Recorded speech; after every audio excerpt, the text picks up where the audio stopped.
Hello YouTube. It's going to show you what we do every morning when we wake up, every evening before we go to bed. And that is fill our Aqua-Therm wood-fired boiler. I'm shutting the draft fan off and turning the exhaust fan on. There's a hood over the top of that door there that will remove the smoke. It doesn't. It probably removes about 75% of it, but I think it could stand a bigger blower or a higher CFM blower. Here I'm raking the coals out, raking some of the ashes down in through the grate. The ashes are building up pretty good underneath, so today I chose today to do this video because it'll also demonstrate how we unload the ashes.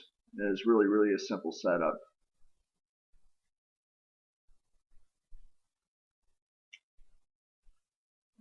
The firebox is almost 5 feet deep. I don't think I'd want to try to throw anything in there that was more than 4.5 feet long. But I cut my wood to 20 inches. Makes it a little easier to handle. 20 inches wide, while my log splitter is 24, but if you start cutting them at 24, then you risk the not being able to have it exactly perfectly 24, and my throat opening on my log splitter is 26, and sometimes if you cut crooked you can't get the log in, so I just decided to use 20 as a figure because that's the length of my chainsaw bar too, so that helps. But what I have there is I'm not sure exactly what the size of it is, maybe 8 cubic foot wheelbarrow there, but it's the double wheel wheelbarrow with the wide front, and it's rather large. In the corner of the video, lower corner, you can see that's my skid steer bucket, and if we fill that completely up when it's really cold out, like below zero, that will last. That whole bucket will last us a day.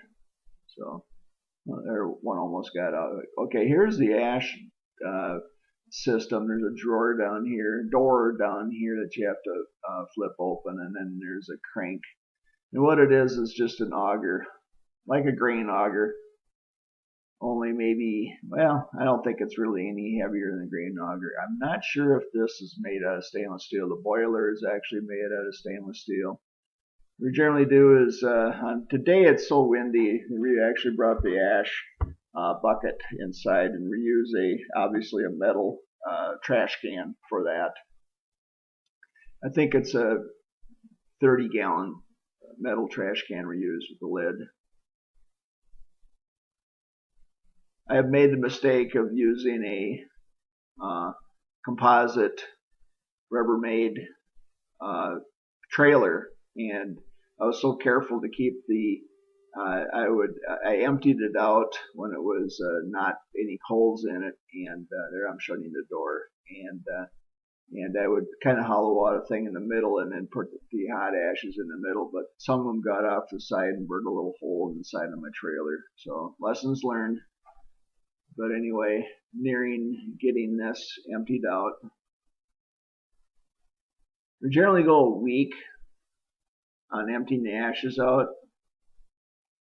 It is a little dusty, and yes, because I raked the coals down beforehand, yes, we do get some red ones in there. Now I'm just kind of raking the bottom of that opening out a little bit, getting the ashes out, and so they don't get between the door. Now I also wipe off the top of that little ledge there, get any of the junk out of there. There's a little gasket inside of there, and there it's got a nice positive latch. And that's pretty much the end of it here. Now I'm turning the draft blower on, and I'm shutting the exhaust vent off, and that's pretty much it. Thanks for watching. Please subscribe.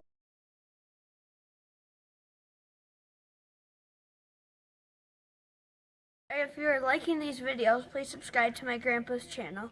Hit the subscribe button right here. I think it's here. Oh well, thank you.